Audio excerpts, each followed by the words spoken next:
एक बार की बात है। गर्मी की छुट्टियों में आरव और उसकी छोटी बहन मीरा अपने दादी दादी के गांव गए थे।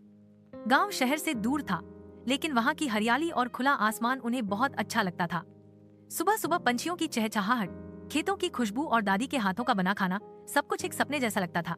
एक दिन सुबह सुबह आरव और मीरा खेतों की ओर टहलने निकले। रास्ते में उन्हें एक सुंदर और रंग बिरंगा पंछी दिखाई दिया, जो अजीब तरह की आवाज निकाल रहा था। दोनों बच्चों को वह पंछी बहुत पसंद आया और वे उसका पीछा करने लगे। मीरा, देखो, ये पंछी कितनी तेजी से उड़ रहा है, शायद इसके घोंसले की तरफ जा रहा है। आरव ने कहा। हाँ भैया, चलो देखते हैं इसका घर कहाँ है।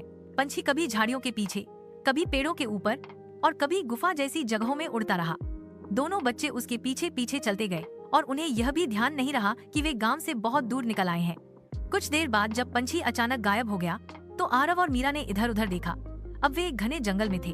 चारों ओर ऊंचे ऊंचे पेड़, झाड़ियों की सरसराहट और अनजानी सी आवाजें।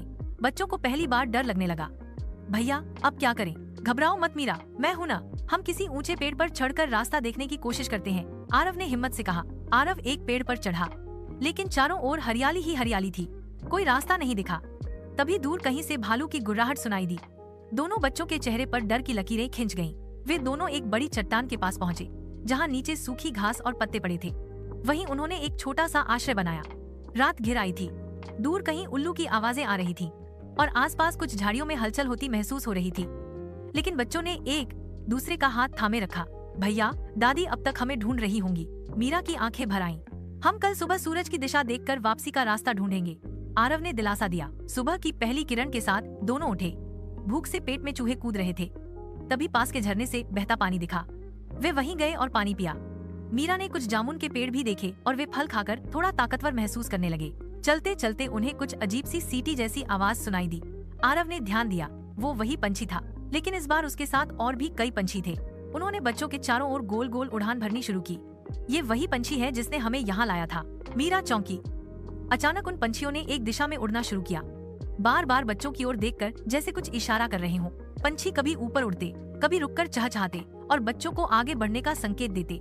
लगभग 2 घंटे चलने के बाद बच्चों को दूर एक छोटी सी झोपड़ी दिखाई दी। वो जंगल के किनारे पर एक वनरक्षक की चौकी थी।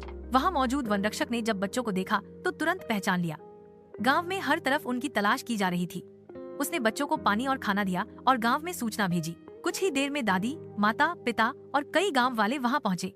मीरा और आरव को गले लगाकर सब रोने लगे। डर, चिंता और राहत के आंसू।